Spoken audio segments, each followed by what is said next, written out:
सोचो, अगर तुम दुनिया के सबसे ताकतवर इंसान हो, लेकिन फिर भी पूरी तरह शांत, खुश और संतुलित, क्या ऐसा मुमकिन है? मार्कस ऑरेलियस ने करके दिखाया, और आज हम उसकी सोच से जिंदगी बदलने वाले हैं। जब इंसान अपने जीवन की गहराइयों में झांकता है, तो उसे सबसे पहले अपने जीवन के उन लोगों की याद आती है जिनसे उसे कुछ सीखने को मिला। जीवन के ऐसे क्षण जहां किसी ने कुछ सिखाया, कोई आदत दी, या ऐसा नजरिया दिया जिसने पूरी सोच ही बदल दी। यही भावनाएं मार्कस ऑरेलियस के पहले अध्याय में झलकती है। इस अध्याय में उन्होंने उन सभी लोगों का जिक्र किया है जिनसे उन्हें कुछ न कुछ सीखने को मिला, चाहे वो उनके माता पिता हो, शिक्षकों की टोली हो, या उनके साथ काम करने वाले मार्गदर्शक। अपने पिता से उन्होंने सीखा आत्मसंयम और ईमानदारी का महत्व। आज के समय में जहां सोशल मीडिया पर लोग दिखावे की जिंदगी जी रहे हैं, वहां से ये सीख बहुत जरूरी हो जाती है कि इंसान का असली मूल्य उसके व्यवहार में होता है, न कि उसके फॉलोअर्स में। उनके पिता ने कभी घमंड नहीं किया और न ही किसी को छोटा समझा। सीधे और सरल रहना, बिना ड्रामा के, ये गुण उन्हें अपने पिता से मिले। अब बात करें उनके दादा की, तो उनसे उन्हें पारंपरिक तरीके से सोचने की आदत मिली। सोचने का तरीका ऐसा कि हर बात में थोड़ा रुककर विचार करना और फिर ही बोलना। आज के जमाने में तो लोग सोचते कम है और ट्वीट ज्यादा कर देते हैं, पर मार्कस के लिए सोचने से पहले बोलना एक जरूरी नियम था। अपनी मां से उन्हें प्रेम और दया की भावना मिली। ये कोई हल्की बात नहीं है। एक सम्राट होते हुए भी अगर किसी के अंदर करुणा और सहानुभूति हो, तो वही व्यक्ति सच्चा नेता बन सकता है। उन्होंने बताया कि उनकी मां ने कभी भी दूसरों के दुख को अनदेखा नहीं किया। उनके घर में आध्यात्मिक माहौल रहता था और हर किसी का सम्मान करना सिखाया जाता था। यही कारण था कि मार्कस ने कभी भी सत्ता को सिर पर नहीं चढ़ने दिया। फिर आता है उनके शिक्षक जूनियस रुस्टिकस का नाम, जिन्होंने उन्हें स्टोइक फिलॉसफी की असली चाबी दी। रुस्टिकस ने उन्हें यह बताया कि दर्शन सिर्फ किताबों में पढ़ने की चीज नहीं है, बल्कि उसे जीवन में जीना चाहिए। यह बात सुनकर लगता है कि जैसे कोई आज के जमाने में कह रहा हो, भाई किताबों से कुछ नहीं होगा जब तक तुझे खुद में बदलाव नहीं दिखता। मार्कस को एक और चीज का एहसास करवाया गया कि भाषण देना आसान है, पर खुद को नियंत्रित करना सबसे मुश्किल। रुस्टिकस ने उन्हें खुद से सवाल पूछना सिखाया और अपने विचारों को परखने की आदत डाली। ये एक तरह का माइंड जिम था, जहां वो रोज खुद को तौलते कि आज मन में कौन सी फालतू सोचें आई और क्या उन्हें बाहर निकालना चाहिए। इसके बाद उन्होंने एरिस्टोटेनस का नाम लिया, जिनसे उन्हें मेहनत करने की आदत लगी। अब सोचिए, एक राजा जिसके पास सब कुछ था, लेकिन फिर भी काम करने का जुनून। एरिस्टोटेनस ने उन्हें बताया कि अपने शरीर को आराम की आदत मत डालो, वरना दिमाग भी सुस्त हो जाएगा। थोड़ा सा पसीना बहाना जरूरी है, नहीं तो बिस्तर पर पड़े पड़े सोचने लगोगे कि मैं महान क्यों नहीं बन पा रहा। डायोग्नेटस नामक व्यक्ति ने उन्हें यह सिखाया कि भीड़ की नकल मत करो। जब सब कुछ ट्रेंडिंग में चल रहा हो, तो भी अपने रास्ते पर टिका रहो। आज के टाइम में जब हर दूसरा इंसान इंस्टाग्राम रील्स पर नाच रहा है, मार्कस की ये सीख एक ताजी हवा की तरह लगती है। डायोग्नेटस ने उन्हें यह भी बताया कि किताबों से प्यार करो, लेकिन उसका दिखावा मत करो। सेक्सटस नामक व्यक्ति का प्रभाव भी बहुत खास रहा। उनसे मार्कस ने व्यवहारिक जीवन जीने की कला सीखी। जब लोग गुस्से में हो तो शांत रहना, जब सब हड़बड़ाएं तो स्थिर बने रहना। ये सब सेक्सटस की ही देन थी। सेक्सटस का अंदाज सीधा था, लेकिन प्रभावशाली। उन्होंने कभी अपने ज्ञान का घमंड नहीं किया। उनका जीवन ही उनकी शिक्षा थी। अलेक्जेंडर नामक शिक्षक ने उन्हें विनम्रता सिखाई। कभी भी किसी की गलती पर उसे नीचा मत दिखाओ। अगर कोई कुछ ठीक से नहीं कर पाया तो गुस्से से नहीं, बल्कि समझदारी से समझाओ। मार्कस को यह समझ आ गया कि कोई भी इंसान परफेक्ट नहीं होता और हर किसी को सुधार का मौका मिलना चाहिए। अध्याय की गहराई में जाए तो समझ आता है कि मार्कस ने हर उस व्यक्ति का धन्यवाद किया जिसने उन्हें जीवन की सच्चाई सिखाई। और यह धन्यवाद सिर्फ औपचारिक नहीं था, यह उनके दिल से निकला हुआ भाव था। उन्होंने उन शिक्षकों का भी जिक्र किया जिन्होंने उन्हें घमंड से बचना सिखाया और याद दिलाया कि सम्राट होने के बावजूद भी वे एक इंसान है। मार्कस का पहला अध्याय सिर्फ एक लिस्ट नहीं है, ये एक आईना है जिसमें वो अपने चरित्र का निर्माण देख रहे हैं। जहां आज का इंसान अपनी गलतियों का दोष दूसरों पर डालता है, वहीं मार्कस ने खुद को गढ़ने वाले हर शख्स को श्रेय दिया। इस अध्याय को पढ़ते हुए ऐसा लगता है जैसे कोई बुजुर्ग जीवन के अनुभव सुना रहा हो, लेकिन बोझिल अंदाज में नहीं, बल्कि एक दोस्ताना और साफ दिल अंदाज में। उन्होंने अपने जीवन को दूसरों की सीखों से सजाया और उस सजावट को गर्व के साथ साझा किया। जहां लोग अक्सर अपने करियर, पैसे और पोजीशन पर फोकस करते हैं, वहां मार्कस ने शुरुआत की अपने मूल से, यानी उन लोगों से जो उन्हें इंसान बनाते रहे। ये अध्याय एक तरह की जड़ है जो पूरे मेडिटेशंस को ताकत देती है। अगर हम इस हिस्से से कुछ सीख सकते हैं तो वो ये है कि हमें भी कभी कभी रुककर सोचना चाहिए कि हमने क्या क्या और किन किन से सीखा। हमारी जिंदगी में भी ऐसे कई चेहरे होते हैं जो हमें रास्ता दिखाते हैं, जिनसे हमें आदतें मिलती हैं और जो हमारे सोचने का तरीका बदल देते हैं। जरूरी नहीं कि वो शिक्षक ही हो, वो हमारे माता पिता, दोस्त, यहां तक कि कोई अजनबी भी हो सकता है जिसने किसी मोड़ पर हमें कुछ समझा दिया हो। मार्कस के लिए ये अध्याय उनकी आत्मा का परिचय है। एक सम्राट होते हुए भी उन्होंने सबसे पहले उन लोगों की बात की जो उनके जीवन में दीपक की तरह जलते रहे। उनकी ये विनम्रता ही उन्हें खास बनाती है। अंततः ये अध्याय एक संदेश देता है कि इंसान को खुद को बनाने में लगे हर हाथ को पहचानना चाहिए और उन सभी का सम्मान करना चाहिए, चाहे वे हमें डांटने वाले शिक्षक हो या प्यार से गले लगाने वाले माता पिता। सबका अपना महत्व है। सुबह उठते ही सबसे पहली सोच ये होती है कि आज फिर वही भागदौड़, वही दफ्तर, वही लोग, वही शिकायतें। लेकिन मार्कस ऑरेलियस के लिए सुबह की शुरुआत कुछ और थी। उन्होंने इस अध्याय की शुरुआत में ही लिखा कि जैसे ही आंख खुले खुद से एक बात साफ साफ कह दो, आज मुझे ऐसे लोग मिलेंगे जो बेवकूफ होंगे, स्वार्थी होंगे, चालाक होंगे, धोखा देने वाले भी हो सकते हैं, लेकिन मैं उन्हें उसी तरह लूंगा जैसे गर्मी में धूप को या सर्दी में ठंडी हवा को। अब जरा सोचिए, ये बात कोई सम्राट कह रहा है जो हजारों सैनिकों का लीडर है, पर फिर भी वो ये मानकर चलता है कि हर दिन लोगों के टेढ़मेढ़े स्वभाव से दो चार होना ही पड़ेगा। और इस सच को मानना, स्वीकार करना ही आधी लड़ाई जीत लेना है। क्योंकि जब आप पहले से तैयार होते हैं तो चौंकते नहीं, टूटते नहीं।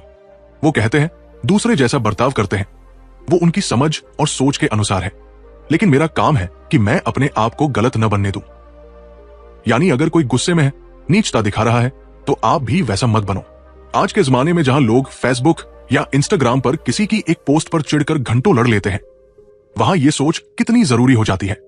तुम जैसा कर रहे हो वो तुम्हारा स्तर है, मैं अपना स्तर क्यों गिराऊं। मार्कस ने यह भी कहा कि एक इंसान की आत्मा को कुछ भी नुकसान नहीं पहुंचा सकता जब तक वो खुद ही अपनी सोच को नहीं बिगाड़ता। यानी गाली देना, झूठ बोलना, धोखा देना, ये सब बाहर की चीजें हैं, लेकिन जब आप इनसे प्रतिक्रिया में अपना संतुलन खो बैठते हैं तब असली नुकसान होता है। उनका कहना था कि जो कुछ भी होता है वो प्रकृति के नियमों के अनुसार होता है। अब ये मत सोचिए कि वो कोई पंडित टाइप बातें कर रहे हैं, नहीं। उनका मतलब था कि हर चीज, हर घटना, चाहे वो दुखद हो या सुखद, उसका कोई ना कोई कारण होता है और वो प्रकृति के बड़े खेल का हिस्सा है। जब हम ये समझ जाते हैं कि ये भी एक हिस्से का टुकड़ा है, तब हम बेवजह परेशान नहीं होते। उन्होंने एक और गहरी बात कही, तुम्हारे पास केवल वर्तमान क्षण है, अतीत तो गया, भविष्य अभी आया नहीं, तो जो कुछ तुम्हारे पास है उसका सबसे अच्छा उपयोग करो।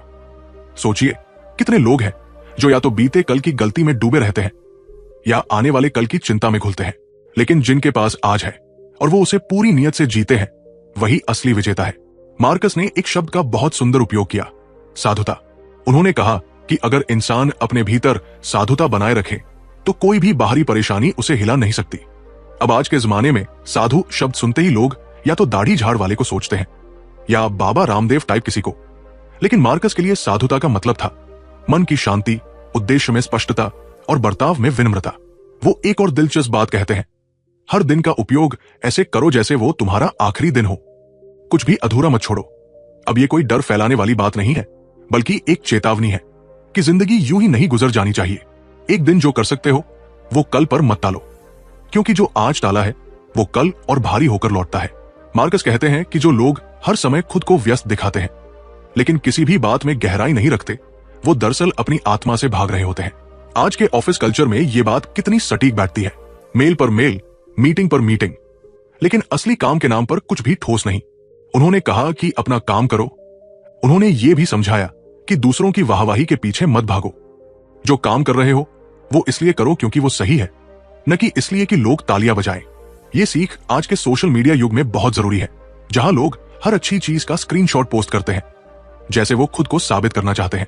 लेकिन मार्कस का कहना है, अगर कोई फूल खिल रहा है तो वो किसी को दिखाने के लिए नहीं खिलता, वो बस अपनी प्रकृति के अनुसार खिला है। उन्होंने एक बहुत सुंदर तुलना दी, हम सब एक शरीर के अंग की तरह हैं, जैसे हाथ, आंख, कान सब मिलकर शरीर का काम करते हैं, वैसे ही हम सब मिलकर समाज का हिस्सा है। यानी दूसरों की भलाई करना हमारी जिम्मेदारी है और यही हमें इंसान बनाता है। कोई भी आदमी अकेले नहीं जी सकता, चाहे वो कितना भी ताकतवर क्यों न हो। मार्कस बार बार इस बात पर जोर देते हैं कि हमें अपनी आत्मा की देखभाल करनी चाहिए। जैसे हम शरीर के लिए खाना, व्यायाम और नींद का ध्यान रखते हैं, वैसे ही आत्मा के लिए भी हमें विचारों की सफाई और उद्देश्य की स्पष्टता चाहिए। नहीं तो हम बाहर से चमकते हैं लेकिन अंदर से खोखले हो जाते हैं। उन्होंने लिखा कि तुम जो हो वही बनो। नकली मुखौटे लगाकर किसी और की तरह दिखने की जरूरत नहीं है। यह बात सीधे आत्मा तक उतरती है।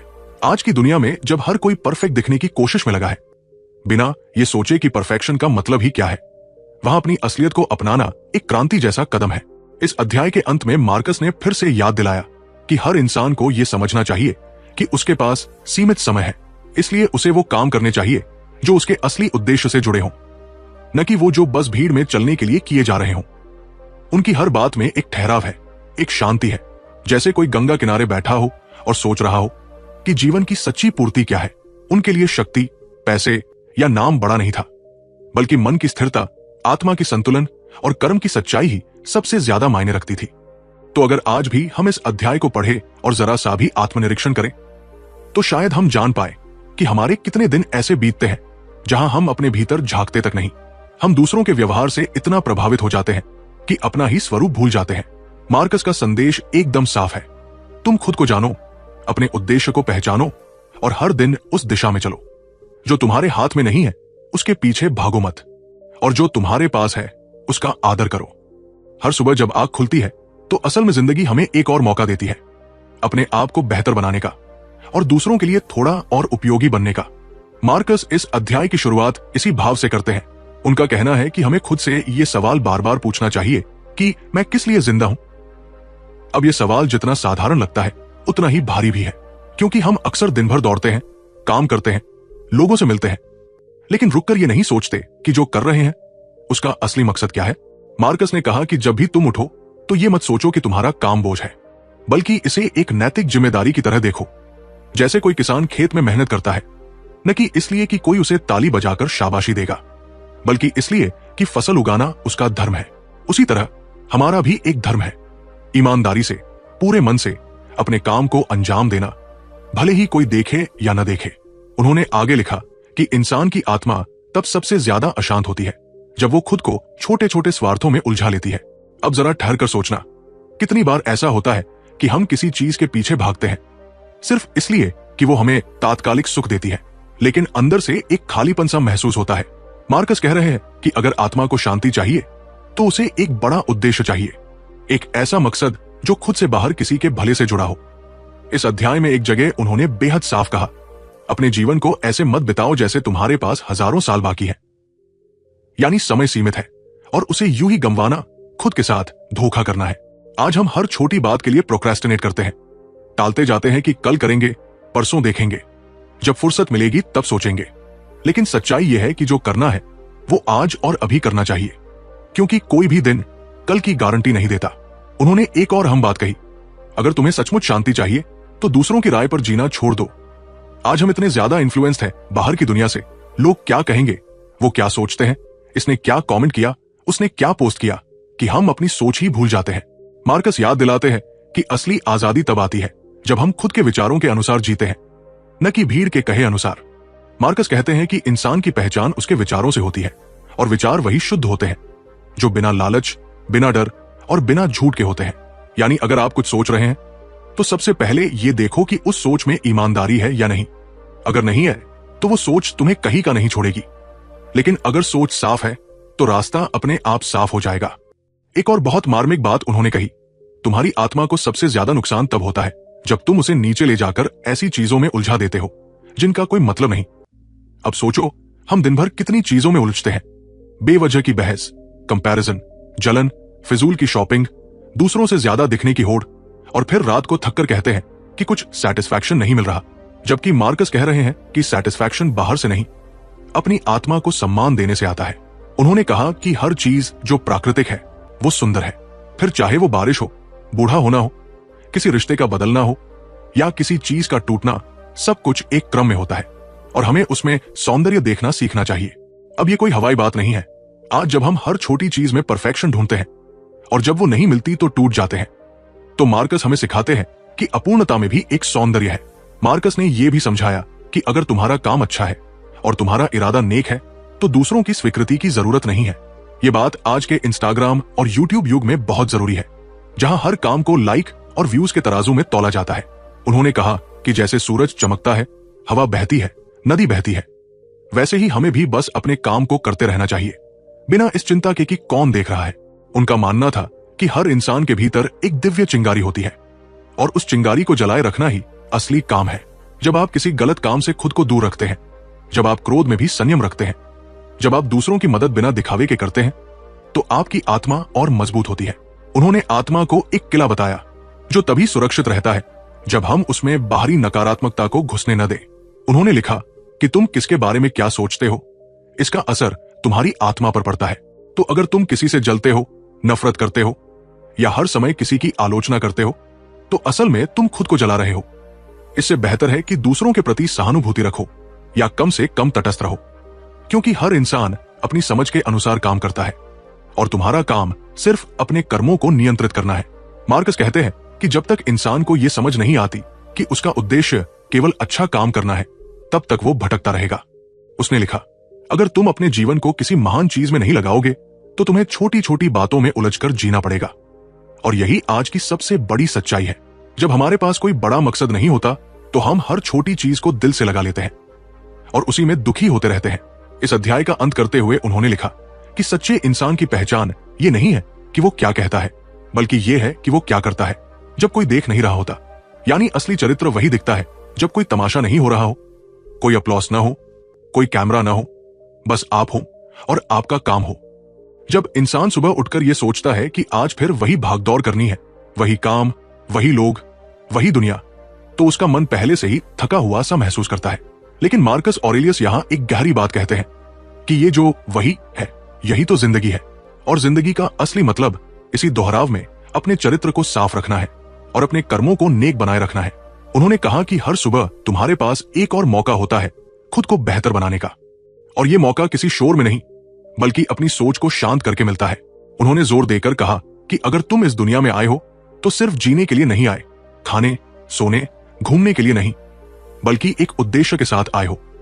और वो उद्देश्य है खुद को सही रखना, दूसरों के लिए उपयोगी बनना और उस ब्रह्मांड के नियमों के अनुसार जीना जो सबके लिए बराबर है। देखो, उन्होंने कहीं कोई धार्मिक चश्मा नहीं लगाया। उन्होंने बस ये कहा कि जो नैतिक नियम पूरी दुनिया को चलाते हैं, उसी के साथ तालमेल बिठाकर जियो। जब हम उस लय में चलते हैं तो जिंदगी में सामंजस्य आता है। मार्कस बार बार ये बात कहते हैं कि जिस चीज पर तुम्हारा नियंत्रण नहीं है, उस पर दुखी होना, गुस्सा करना या डरना, ये सब व्यर्थ है, क्योंकि ये ठीक वैसा ही है जैसे कोई बारिश से नाराज हो जाए। अब भाई, बारिश तुम्हारे मूड के हिसाब से थोड़ी होती है, वो तो आएगी ही अपने समय पर, अपने हिसाब से। तो जैसे हम बारिश को बर्दाश्त करना सीखते हैं, वैसे ही हर उस परिस्थिति को उन्होंने लिखा कि जो इंसान अपनी आत्मा को सही दिशा में रखता है, उसे दुनिया की कोई ताकत नुकसान नहीं पहुंचा सकती। यानी अगर तुम अपने इरादों में साफ हो और तुम्हारे कर्म ईमानदार हैं, तो लोग क्या कहेंगे, कौन क्या करेगा, इसका असर तुम पर नहीं पड़ेगा। ये बात आज की सोशल मीडिया दुनिया में तो और भी ज्यादा मायने रखती है, जहां हर कोई अपने ओपिनियन से दूसरों की सोच को प्रभावित करने में लगा है। लेकिन अगर तुम्हारा मन स्थिर है तो कोई भी कमेंट तुम्हें हिला नहीं सकता। मार्कस ने इस अध्याय में एक और बहुत सुंदर बात कही। उन्होंने कहा कि अगर तुम किसी से नफरत करते हो तो दरअसल तुम उस व्यक्ति की बुराई से ज्यादा अपनी आत्मा को नुकसान पहुंचा रहे हो। अब जरा सोचो, जब हम किसी से जलते हैं या नफरत करते हैं तो हमारा मन बेचैन रहता है। हम हर बार उसके बारे में सोचते हैं, कंपैरिजंस करते हैं और दुखी होते हैं। लेकिन उस इंसान को कोई फर्क नहीं पड़ता, उसे तो पता भी नहीं कि हम क्या सोच रहे हैं। तो असल नुकसान तो हमें ही हो रहा है। इसलिए उन्होंने कहा कि माफ करना या कम से कम तटस्थ रहना आत्मा की सेहत के लिए जरूरी है। उन्होंने समझाया कि हमें हर चीज को उसकी प्रकृति के अनुसार देखना चाहिए। जैसे आग का काम जलाना है, पानी का बहना है, हवा का बहना है, वैसे ही इंसान का काम है सजग रहना, न्यायपूर्ण व्यवहार करना और आत्मा की आवाज सुनना। जब इंसान अपनी असली प्रकृति से जुड़ जाता है, तब उसे बाहरी चीजों की उतनी जरूरत नहीं पड़ती। फिर न तो शो ऑफ में दिल लगता है, न कंपैरिजन में मजा आता है। बस एक शांत संतुलन बना रहता है। मार्कस ने कहा कि अगर तुम आज मर जाओ तो क्या तुम संतुष्ट होकर जाओगे? ये सवाल थोड़ा भारी है, लेकिन जरूरी भी, क्योंकि इससे हम ये सोचने पर मजबूर होते हैं कि हमारी जिंदगी में जो चल रहा है, क्या वो सच में हमारे मन का है या सिर्फ दुनिया को दिखाने के लिए है।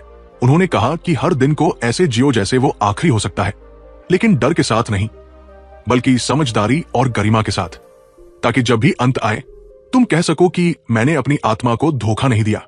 एक और गहरी बात उन्होंने कही कि शरीर तो मिट्टी है और आत्मा एक छोटी सी लौ, लेकिन वही लौ अगर सही दिशा में जले तो पूरा जीवन रोशन हो सकता है। उन्होंने बताया कि शरीर की भूख को तो थोड़ा खाना मिटा सकता है, लेकिन आत्मा की भूख सिर्फ अच्छे विचारों, अच्छे कर्मों और सत्य के रास्ते से ही शांत होती है। इस अध्याय में उन्होंने हमें यह भी याद दिलाया कि हर इंसान की उम्र सीमित है। चाहे तुम राजा हो या भिखारी, अमीर हो या साधु, अंत में सबको एक ही रास्ते से जाना है। तो फिर इतना अहंकार किस बात का? इतनी होड़ क्यों? इतनी जलन और द्वेष किस लिए?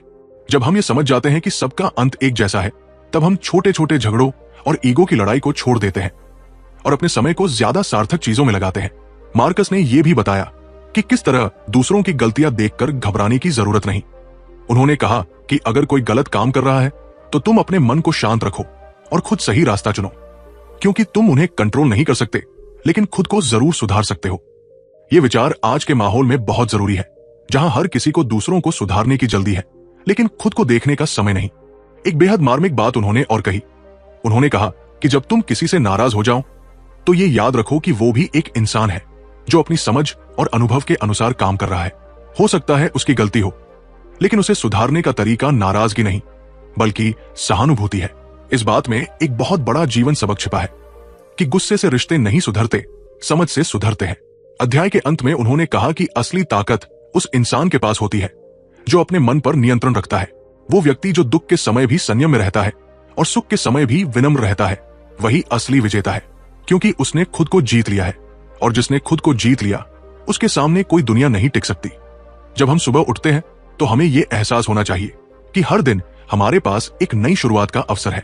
मार्कस ऑरेलियस इस अध्याय में कुछ ऐसी ही बातें कहते हैं कि हर सुबह जब तुम अपनी आंखें खोलते हो तो ये एक मौका होता है खुद को और दूसरों को बेहतर बनाने का। हालांकि ये समझना थोड़ा मुश्किल है कि खुद को कैसे बेहतर बनाएं, लेकिन इसका उत्तर बहुत ही साधारण है। जो कुछ भी तुम कर रहे हो उसे पूरी ईमानदारी और सत्यता से करो। अगर तुम किसी से मिल रहे हो तो अपनी पूरी मौजूदगी के साथ मिलो। अगर कोई काम कर रहे हो तो उसे पूरी मेहनत और संजीदगी से करो। जो भी काम करो उसी में अपनी पूरी ऊर्जा लगा दो। अगर तुम ऐसा करते हो तो तुम्हारा दिन अपने आप बेहतर हो जाएगा। मार्कस ने इस अध्याय में भी यही बताया कि अगर हम किसी काम में पूरी तरह से लगे रहते हैं तो हमें इस बात से कोई फर्क नहीं पड़ता कि दूसरों का क्या ख्याल है या वे हमारे बारे में क्या सोचते हैं। जैसा कि उन्होंने कहा, अपने आप से सच्चे रहो। इसका मतलब यह है कि अगर हम अपने कर्मों और सोच में ईमानदार होते हैं तो दुनिया के किसी भी शोर शराबे से हमारा मन विचलित नहीं होगा। लेकिन बहुत बार हम अपने कर्मों में ईमानदार नहीं होते। ऐसा इसलिए होता है क्योंकि हम अपने छोटे स्वार्थों में खो जाते हैं। हम इस दुनिया की दौड़ में कहीं ना कहीं अपने असली उद्देश्य से भटक जाते हैं।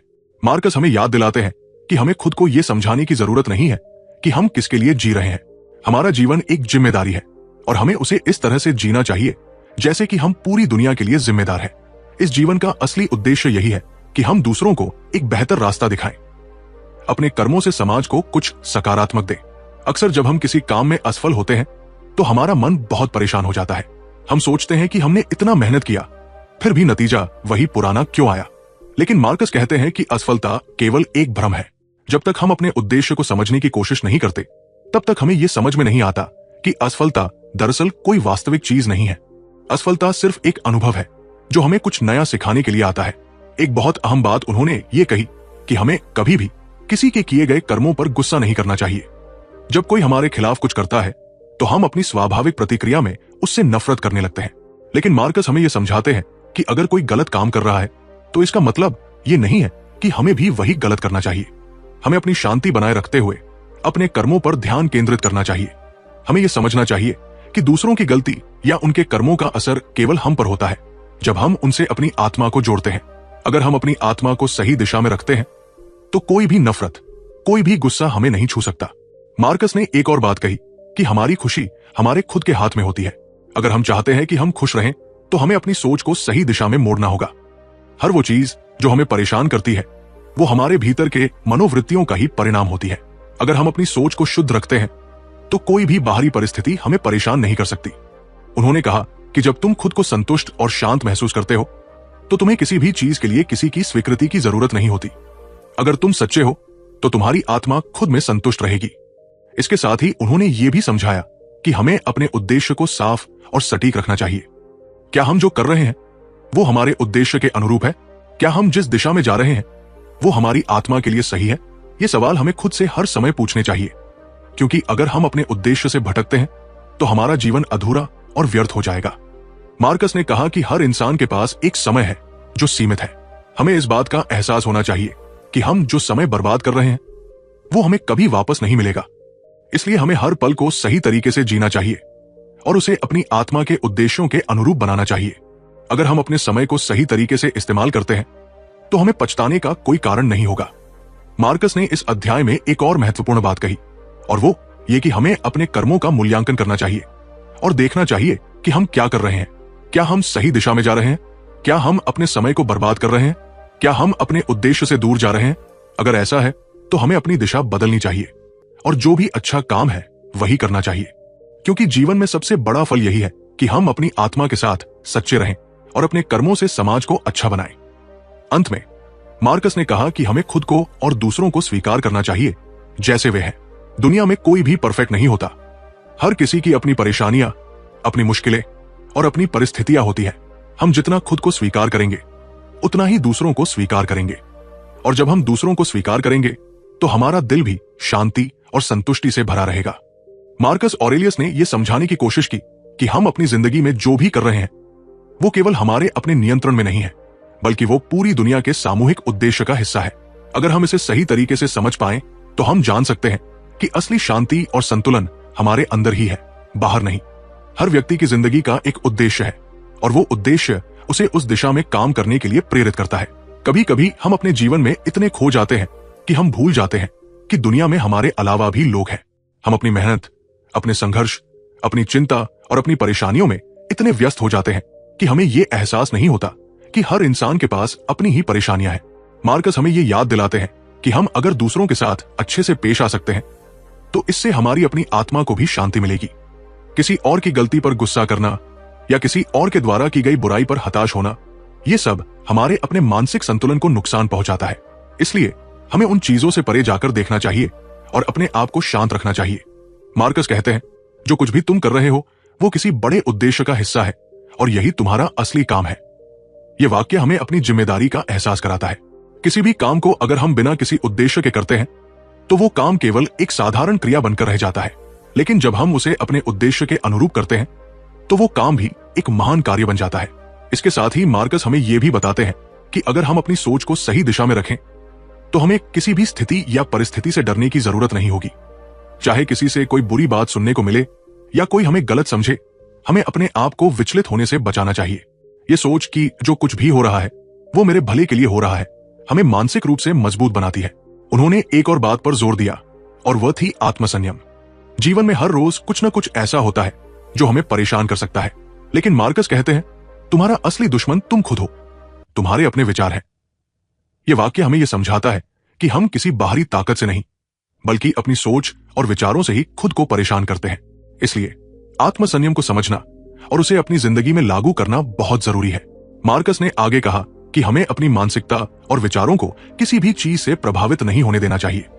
अगर हम सोचते हैं कि हमारे जीवन में जो भी घटित हो रहा है वो हमारे नियंत्रण में है तो हम उस स्थिति को सही दिशा में मोड़ सकते हैं। उनका कहना था कि किसी भी नकारात्मक या अप्रिय घटना पर हमारी प्रतिक्रिया ही ये तय करती है कि वो घटना हमें कैसे प्रभावित करेगी। इसके बाद मार्कस एक और गहरी बात कहते हैं। उन्होंने कहा कि हर व्यक्ति की अपनी जिम्मेदारी है और हमें अपने कर्मों के प्रति सच्चे रहकर उन्हें निभाना चाहिए। अगर हम सिर्फ अपने लिए जीते हैं और दूसरों की भलाई का ख्याल नहीं रखते तो हमारा जीवन अधूरा रह जाएगा। इसके विपरीत अगर हम अपनी जिंदगी का उद्देश्य दूसरों की मदद करना और उन्हें सही रास्ता दिखाना मानते हैं तो हमारा जीवन सच्चे अर्थों में पूर्ण होगा। हमारे अंदर जो सबसे बड़ी शक्ति है वो है हमारी सोच। मार्कस ने कहा कि हमें अपनी सोच को उस दिशा में मोड़ना चाहिए जिससे हम अपनी और दूसरों की भलाई कर सकें। अगर हम अपने मानसिकता में बदलाव लाते हैं तो हमारी जिंदगी में भी बदलाव आएगा। यही सोच हमें जीवन के हर पहलू में संतुलन और शांति देने वाली है। उन्होंने ये भी कहा कि हमें यह समझना चाहिए कि हमें जो भी स्थिति मिल रही है वही हमारे लिए सही है। हमारी जिंदगी में जो भी घटित हो रहा है वो कुछ कारणों की वजह से हो रहा है। अगर हम इसे समझने की कोशिश करें तो हम हर परिस्थिति में शांति पा सकते हैं। जीवन में बहुत सी चीजें हमारे नियंत्रण से बाहर होती है, लेकिन अगर हम अपनी सोच और दृष्टिकोण को बदलें तो हम किसी भी स्थिति का सही तरीके से सामना कर सकते हैं। मार्कस हमें यह भी समझाते हैं कि हमें अपनी आत्मा के प्रति ईमानदार रहना चाहिए। अगर हमारी आत्मा शुद्ध है तो हम किसी भी परिस्थिति का सामना बिना किसी डर या चिंता के कर सकते हैं। आत्मा की शुद्धता हमें इस संसार के भौतिक आकर्षण से दूर रखने में मदद करती है और हमें एक उच्च उद्देश्य की ओर प्रेरित करती है। आखिरकार मार्कस ने यह कहा कि हमें अपनी आत्मा की शांति के लिए अपनी दैनिक आदतों में सुधार करना चाहिए। हमें अपनी सोच, अपने विचार और अपने कर्मों को शुद्ध रखना चाहिए ताकि हम हर दिन अपने जीवन में एक छोटे से बदलाव ला सके जो अंत में एक बड़े बदलाव का कारण बने। मार्कस ऑरेलियस हमें यह सिखाते हैं कि हमारे विचारों और भावनाओं को नियंत्रित करना कितना जरूरी है ताकि हम एक शांत और बुद्धिमान जीवन जी सके। वो कहते हैं कि जबकि हम बाहरी दुनिया में होने वाली घटनाओं को पूरी तरह से नियंत्रित नहीं कर सकते, हम हमेशा इस बात पर नियंत्रण रख सकते हैं कि हम उन घटनाओं पर कैसे प्रतिक्रिया करते हैं। हमारे विचार, हमारी भावनाएं और हमारे प्रतिक्रियाएं, ये सभी हमारे नियंत्रण में है। जीवन हमें कई चुनौतियां देता है, लेकिन जब हम अपनी आंतरिक दुनिया को नियंत्रित करते हैं तो हम शांति बनाए रख सकते हैं। ऑरेलियस कहते हैं कि हमारा मन एक औजार की तरह है और हमें इसे बुद्धिमानी से सोचने के लिए प्रशिक्षित करना चाहिए। हमें अपनी भावनाओं के गुलाम नहीं बनना चाहिए, खासकर गुस्से के, क्योंकि ये हमारी सोच को धुंधला कर देता है। वो हमें ये सिखाते हैं कि जीवन बहुत छोटा है और हमें नकारात्मक भावनाओं पर समय बर्बाद नहीं करना चाहिए। गुस्सा, डर या कोई भी नकारात्मक भावना सिर्फ हमारी शांति को बिगाड़ती है और क्योंकि जीवन छोटा है, हमें इन भावनाओं पर समय नहीं बर्बाद करना चाहिए। हमें अपनी भावनाओं को नियंत्रण में रखना चाहिए, न कि इन भावनाओं को हमें नियंत्रित करने देना चाहिए। ऑरेलियस ये भी बताते हैं कि हमारे विचारों को बुद्धिमानी, तर्क और मानवता के भले के बारे में केंद्रित करना चाहिए। हमें छोटी छोटी बातों में नहीं फंसना चाहिए और अपने मन को व्यर्थ विचारों में नहीं खोने देना चाहिए। वो ये याद दिलाते हैं कि बाहरी घटनाएं हमारे नियंत्रण में नहीं होती, लेकिन हम उन घटनाओं पर कैसे प्रतिक्रिया करते हैं, ये हमेशा हमारे हाथ में होता है। दूसरे शब्दों में, जबकि हम अपनी बाहरी दुनिया को बदल नहीं सकते, हम हमेशा इसे लेकर अपने विचार बदल सकते हैं। यदि हम अपने मन को बुद्धिमानी से सोचने के लिए प्रशिक्षित करते हैं तो हमारी भावनाएं स्वाभाविक रूप से शांत हो जाएंगी और हम शांति से जी सकेंगे। ऑरेलियस ये भी कहते हैं कि हमें आत्म जागरूकता की आवश्यकता है। हमें नियमित रूप से अपने विचारों, भावनाओं और विश्वासों की समीक्षा करनी चाहिए ताकि ये सुनिश्चित किया जा सके कि वे तर्कसंगत और सही है। जब भी हम गुस्से या निराशा का अनुभव करें तो हमें ठहरकर यह सवाल करना चाहिए कि ये भावनाएं हमें मदद कर रही है या हमें हानि पहुंचा रही है। ये जागरूकता हमें हमारे प्रतिक्रियाओं को चुनने की शक्ति देती है और हम अपनी भावनाओं पर नियंत्रण पा सकते हैं। इस अध्याय का एक प्रमुख विचार है स्वीकार्यता। मार्कस ऑरेलियस हमें यह सिखाते हैं कि जीवन में बहुत सारी चीजें हमारे नियंत्रण से बाहर है, लेकिन हम जिन चीजों पर प्रतिक्रिया करते हैं उन पर हमेशा हमारा नियंत्रण होता है। यदि हम चीजों को जैसे है वैसे स्वीकार करते हैं और केवल वही नियंत्रित करने पर ध्यान केंद्रित करते हैं जो हमारे हाथ में है, हमारी क्रियाएं और विचार, तो हम आंतरिक शांति प्राप्त कर सकते हैं। आखिरकार मार्कस ऑरेलियस हमें यह सलाह देते हैं कि हमें उन चीजों पर ध्यान केंद्रित करना चाहिए जो सच में मायने रखती है, हमारे मूल्य, हमारे कर्म और हम जो कुछ भी दुनिया में योगदान दे सकते हैं। जब हम अपने विचारों और भावनाओं को नियंत्रित करते हैं तो हम एक जीवन जी सकते हैं जो बुद्धिमानी और स्पष्टता से मार्गदर्शित हो। मार्कस ऑरेलियस हमें सरलता और आत्मानुशासन के महत्व को बताते हैं। उनका मानना है कि सरलता न केवल एक व्यावहारिक तरीका है, बल्कि ये जीवन को उद्देश्यपूर्ण और स्पष्ट रूप से जीने का एक शक्तिशाली तरीका है। अनावश्यक नाटक और विकर्षणों से बचकर हम अपने मन को उन चीजों पर ध्यान केंद्रित करने के लिए स्वतंत्र कर सकते हैं जो सच में मायने रखती हैं, हमारी जिम्मेदारियां और कर्तव्य। ऑरेलियस हमें ये प्रेरित करते हैं कि हम अपने कर्तव्यों और जिम्मेदारियों पर ध्यान केंद्रित करें, न कि प्रशंसा या आलोचना से प्रभावित हों। वो हमें याद दिलाते हैं कि असली ताकत सरलता और निरंतरता में है। जब हम अपना जीवन सरल रखते हैं तो हम दूसरों से प्रशंसा प्राप्त करने या किसी बाहरी चीज से प्रभावित होने के बजाय अपने उद्देश्य पर ध्यान केंद्रित कर सकते हैं। जब हम सरलता से जीते हैं तो हम उस स्थान को बनाते हैं जहां हमारी पूरी ऊर्जा केवल वही चीजें करने में लगती है जो सच में मायने रखती है, हमारा उद्देश्य, हमारे मूल्य और हमारे द्वारा किए गए कार्य। आत्मानुशासन भी इस अध्याय का एक महत्वपूर्ण विषय है। ऑरेलियस हमें यह सिखाते हैं कि असली ताकत तब आती है जब हम अपनी इच्छाओं और प्रवृत्तियों पर नियंत्रण रखते हैं। अस्थायी सुखों का पीछा करने के बजाय या जीवन के नाटक में उलझने के बजाय हमें यह ताकत विकसित करनी चाहिए कि हम अपने सिद्धांतों पर टिके रहें और अनुशासित रहें। ये अनुशासन हमें अपने दीर्घकालिक लक्ष्यों पर ध्यान केंद्रित करने में मदद करता है और हमें चुनौतियों का सामना करने में सक्षम बनाता है। ऑरेलियस हमें यह भी बताते हैं कि हमें प्रशंसा प्राप्त करने या आलोचना से डरने की बजाय हमें हमेशा सही कार्य करना चाहिए। यदि हम दूसरों से स्वीकृति की तलाश करते हैं या ये सोचते हैं कि वे हमारे बारे में क्या सोचते हैं, तो हम अपनी पूरी जिंदगी दूसरों के विचारों में खो देंगे। असली आंतरिक शक्ति तब आती है जब हम वही करते हैं जो सही है, चाहे इसके बदले में हमें प्रशंसा मिले या न मिले। सारांश में मार्कस ऑरेलियस हमें यह सिखाते हैं कि सरलता और आत्मानुशासन सिर्फ एक न्यूनतम जीवन जीने के बारे में नहीं है, ये उन चीजों पर ध्यान केंद्रित करने के बारे में है जो सच में मायने रखती है, अपने सिद्धांतों पर टिके रहकर और एक ऐसा जीवन बनाने के बारे में है जो उद्देश्य और निरंतरता से प्रेरित हो।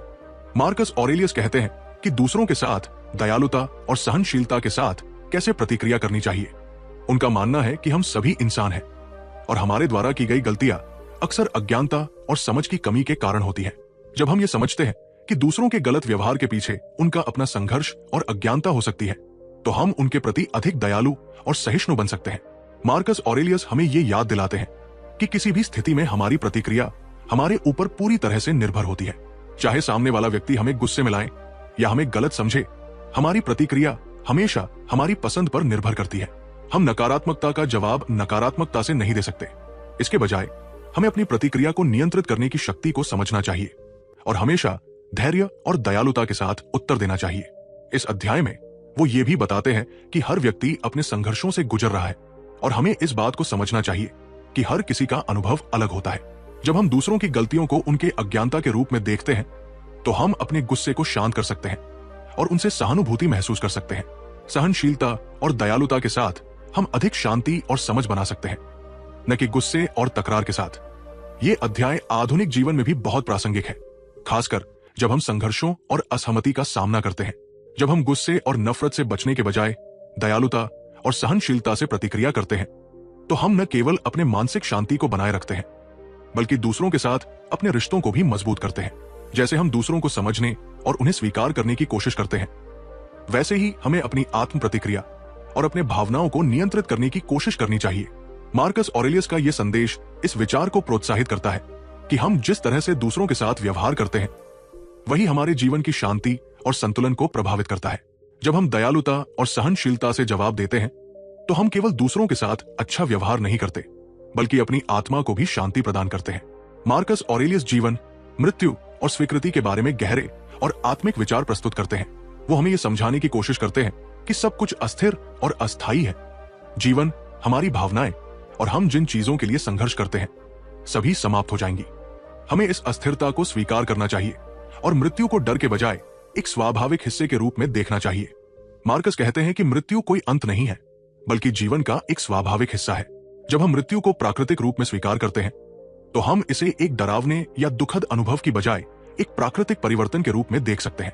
जीवन में होने वाली हर चीज का एक समय होता है, और जब हम इसे समझ लेते हैं, तो हम मृत्यु से डरने के बजाय अपने वर्तमान जीवन को पूरी तरह से जीने की प्रेरणा प्राप्त करते हैं। वो ये भी बताते हैं कि हमें अपने कर्तव्यों और जिम्मेदारियों पर ध्यान केंद्रित करना चाहिए, न कि मृत्यु के डर पर। जब हम ये स्वीकार कर लेते हैं कि हम कुछ भी स्थायी नहीं है, तो हम अपनी ऊर्जा को उन कार्यों पर केंद्रित कर सकते हैं जो हमारे जीवन के उद्देश्य से मेल खाते हैं। हमें यह समझना चाहिए कि हमें जो भी कार्य करना है, उसे तुरंत करना चाहिए, क्योंकि समय कभी नहीं रुकता। इस अध्याय में एक गहरी और आध्यात्मिक सोच छिपी हुई है। मृत्यु से डरने की बजाय हमें जीवन को अधिक उद्देश्यपूर्ण और आभार के साथ जीना चाहिए। हर दिन को एक नए अवसर के रूप में देखना चाहिए और अपने जीवन को सही दिशा में जीने की कोशिश करनी चाहिए। जब हम मृत्यु को एक स्वाभाविक हिस्सा मानते हैं, तो हम इसे एक डर के बजाय शांति और संतुलन के साथ स्वीकार कर सकते हैं। मार्कस हमें यह सिखाते हैं कि हमारे नियंत्रण में केवल वर्तमान है।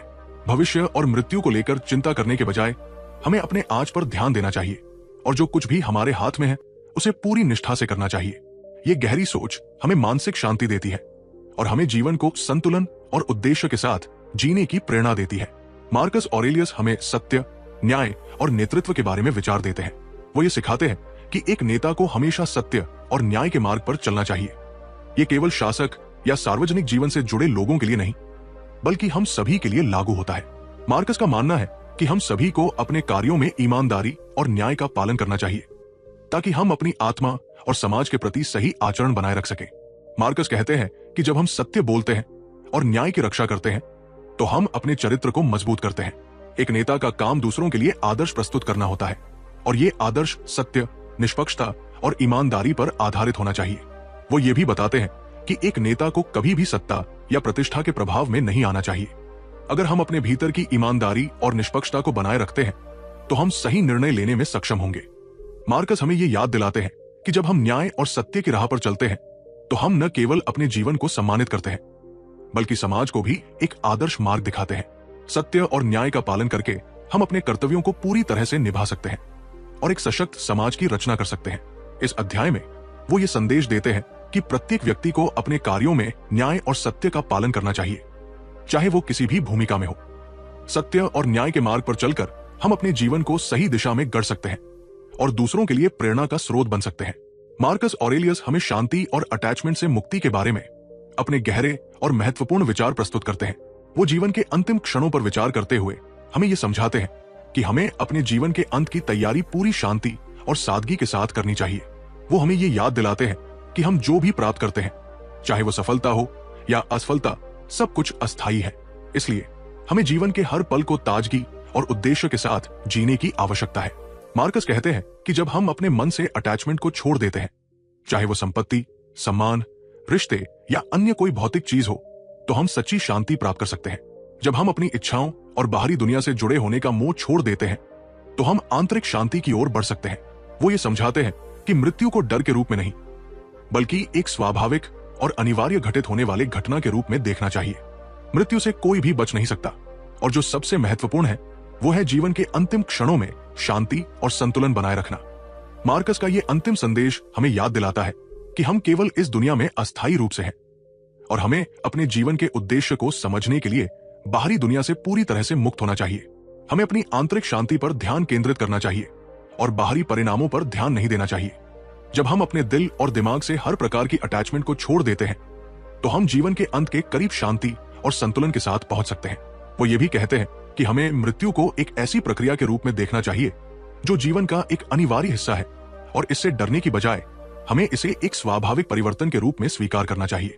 जब हम इस विचार को समझते हैं तो हम जीवन को पूरी तरह से जीने के साथ साथ मृत्यु के साथ भी शांति से मिल सकते हैं। अंत में मार्कस हमें यह प्रेरित करते हैं कि हमें अपने जीवन को ईमानदारी, संतुलन और उद्देश्य के साथ जीना चाहिए ताकि जब जीवन का अंत हो तो हम इसे पूरी शांति और सादगी के साथ स्वीकार कर सकें। उनका यह संदेश हमें सिखाता है कि हमें जीवन को भव्यता या बाहरी भूत प्रेतों से नहीं बल्कि शांति, स्थिरता और आंतरिक संतुलन से जीने की आवश्यकता है। जब हम मृत्यु को एक प्राकृतिक और अनिवार्य प्रक्रिया मानते हैं तो हम अपने जीवन को बिना किसी डर या चिंता के जी सकते हैं। मार्कस ऑरेलियस के इस अंतिम विचार के साथ हम ये समझ सकते हैं कि जीवन की वास्तविक सफलता बाहरी भौतिक चीजों में नहीं बल्कि हमारे आंतरिक शांति, संतुलन और हमारे आत्मनिर्भरता में निहित है। हम जितना अधिक अपने अटैचमेंट्स और बाहरी चीजों से मुक्त होते हैं उतना ही अधिक हम अपनी आत्मा की शांति पा सकते हैं और जीवन के हर क्षण को पूरे संतुलन और उद्देश्य के साथ जी सकते हैं। इस तरह मार्कस ऑरेलियस की मेडिटेशंस हमें जीवन के गहरे और वास्तविक अर्थ को समझाने में मदद करती है, जिससे हम एक शांतिपूर्ण, उद्देश्यपूर्ण और समर्पित जीवन जी सकते हैं जो केवल आंतरिक शांति पर आधारित हो। इस अंतिम विचार में छिपी हुई गहराई हमें यह सिखाती है कि जीवन का वास्तविक उद्देश्य न केवल बाहरी संसार में सफलता प्राप्त करना है बल्कि यह भी है कि हम अपनी आत्मा के भीतर शांति और संतुलन बना सके, जो हमें जीवन के अंत में भी शांति और संतुष्टि की ओर मार्गदर्शन करता है। अगर आपको इस वीडियो से कुछ नया सीखने को मिला हो तो कृपया इसे अपने दोस्तों के साथ शेयर करें और हमारे चैनल बुक साउंड को सब्सक्राइब करें ताकि आप ऐसी और प्रेरणादायक सामग्री प्राप्त कर सके। जीवन की सच्चाई को समझने और उसे अपने जीवन में उतारने की दिशा में ये कदम बहुत महत्वपूर्ण है। हमेशा याद रखें, जीवन को सरल बनाएं, अपने मन को शांत रखें और हर पल को अर्थपूर्ण तरीके से जीने की कोशिश करें। धन्यवाद और अगले वीडियो में फिर मिलेंगे।